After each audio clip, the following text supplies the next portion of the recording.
नमस्कार दोस्तों। आज के इस वीडियो में हम जानेंगे मिड कैप फंड के बारे में।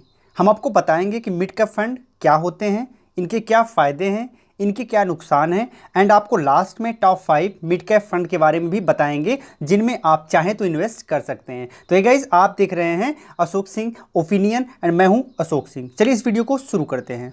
तो सबसे पहले हम जानेंगे कि मिड कैप फंड एक्चुअल में होते क्या हैं। जब आप किसी फंड का चुनाव करते हैं और वो फंड मीडियम कैपिटलाइजेशन स्टॉक्स को पिक करते हैं या फिर इनमें इन्वेस्ट करते हैं तो उसे हम बोलते हैं मिड कैप फंड। अब हम जानेंगे कि कैसे आप जान पाएंगे कि कौन से स्टॉक्स मिड कैप हैं। तो जब भी आप मार्केट में जाते हैं, शेयर मार्केट में जाते हैं, तो जो कंपनीज लिस्टेड होती हैं उनमें 100 से लेके 250 रैंक की जो कंपनीज होती हैं बेसिकली वो मिड कैप कंपनीज कही जाती हैं। यानी कि ये जो 101 रैंक की कंपनी होती है उसका अप्रॉक्स जो मार्केट कैपिटलाइजेशन होता है वो लगभग 30,000 करोड़ होता है एंड जो 250 रैंक की कंपनी होती है उसका अप्रॉक्स 9,500 करोड़ मार्केट कैपिटलाइजेशन होता है। जब किसी स्टॉक्स का टोटल मार्केट कैपिटलाइजेशन 9,500 करोड़ से कम होगा तो स्मॉल कैप स्टॉक्स होंगे एंड अगर टोटल मार्केट कैपिटलाइजेशन 30,000 करोड़ से अधिक होगा तो वो ब्लू चिप स्टॉक्स होंगे। तो अब आप समझ चुके होंगे कि एक्चुअल में मिड कैप फंड क्या होता है एंड मिड कैप स्टॉक्स क्या होते हैं। अब हम जानेंगे कि इनके क्या फ़ायदे होते हैं। तो सबसे पहला फ़ायदा होता है कि इनकी वॉलेटिलिटी काफ़ी कम होती है, यानी ये ज़्यादा वॉलेटाइल नहीं होते हैं। किसके कंपैरिजन में? तो स्मॉल कैप के कंपैरिजन में। क्योंकि स्मॉल कैप जो होते हैं वो बहुत ही ज़्यादा वॉलेटाइल होते हैं, बहुत ज़्यादा ऊपर होते हैं, बहुत ज़्यादा नीचे होते हैं। इसका लाभ ये होता है कि आपको हाई रिटर्न मिल सकते हैं एंड इसका नुकसान ये होता है कि आपको लो रिटर्न मिलने के चांसेस या फिर आपका अपना जो पैसा होता है वो भी डूब सकता है। तो स्मॉल कैप स्टॉक्स के साथ ये प्रॉब्लम होती है, लेकिन मिड कैप स्टॉक के साथ स्मॉल कैप की तुलना में ये कम वोलेटाइल होते हैं, जबकि ब्लू चिप फंड की तुलना में ये ज़्यादा वोलेटाइल होते हैं। ब्लू चिप स्टॉक्स की तुलना में ये ज़्यादा वोलेटाइल होते हैं। सेकंड है मोर ग्रोथ अपॉर्चुनिटी। चूंकि अभी ये लार्ज कैप नहीं बन पाई, अभी ये बड़ी कंपनी नहीं बन पाई है, अभी ये मीडियम स्तर पे है, तो अभी इसके ग्रोथ के काफ़ी चांसेस होते हैं। तो इसलिए चूंकि कंपनी ग्रोथ करेगी तो आप भी ग्रोथ करोगे, तो आपका पैसा भी ग्रोथ करेगा, तो ये एक अच्छा चांसेस यहाँ पर मिलता है। इसके अलावा यहाँ पर लिक्विडिटी काफ़ी अच्छी होती है। इसके अलावा यहाँ पर रिस्क आपके मीडियम स्तर के होते हैं। मीडियम स्तर के इस मामले में क्योंकि अगर आपने लार्ज कैप में इन्वेस्ट किया है तो रिस्क बहुत ही कम हो जाता है, क्योंकि वहाँ पर वॉलेटिलिटी बहुत ही ज़्यादा कम होती है। जबकि अगर आपने स्मॉल कैप में इन्वेस्ट किया है तो वहाँ पर रिस्क आपके बढ़ जाते हैं, क्योंकि वहाँ पर वॉलेटिलिटी बढ़ जाती है। लेकिन इस मामले में मिड कैप में रिस्क आपका न बहुत हाई होता है न बहुत लो होता है, मॉडरेट होता है।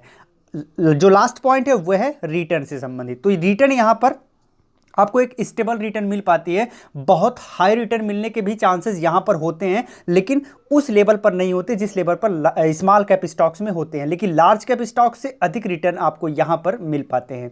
तो यहाँ पर बता दें कि अगर आप थोड़ा सा रिस्क ले सकते हैं तो आप बिल्कुल मिड कैप का चुनाव कर सकते हैं। मिड कैप फंड का चुनाव करने से आपको काफ़ी अच्छा रिटर्न मिल सकता है। एंड अगर आप इससे भी ज़्यादा रिस्क ले सकते हैं तो आप स्मॉल कैप फंड का चुनाव कर सकते हैं। वहाँ पर आपको और भी अच्छा और भी अट्रैक्टिव रिटर्न मिल सकता है। लेकिन अगर आप बिल्कुल रिस्क नहीं लेना चाहते तो आप ब्लू चिप फंड का चुनाव करिए। वहाँ पर रिस्क न के बराबर होता है और रिटर्न भी आपको उसी लेवल पर मिल पाता है। अगले इसके हम कुछ डिसएडवांटेज के बारे में जानेंगे।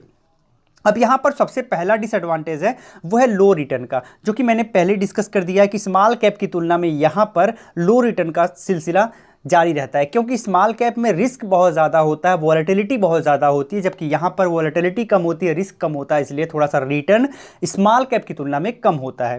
अब हम आपको टॉप 5 मिड कैप फंड्स के बारे में बताएंगे और ये जो हम आपको नंबर देंगे ये बेसिकली प्रीवियस ईयर के परफॉर्मेंस के बेसिस पर होगा। तो यहाँ पर पहला नाम आता है डीएसपी मिड कैप फंड का, सेकंड है Invesco India mid cap fund, third है Axis mid cap fund and fourth है Taurus discovery mid cap fund है एंड लास्ट है L&T मिड कैप फंड। तो आप इनमें से चुन सकते हैं, लेकिन चुनने से पहले आप एक बार अपने स्तर पर एनालिसिस ज़रूर करें।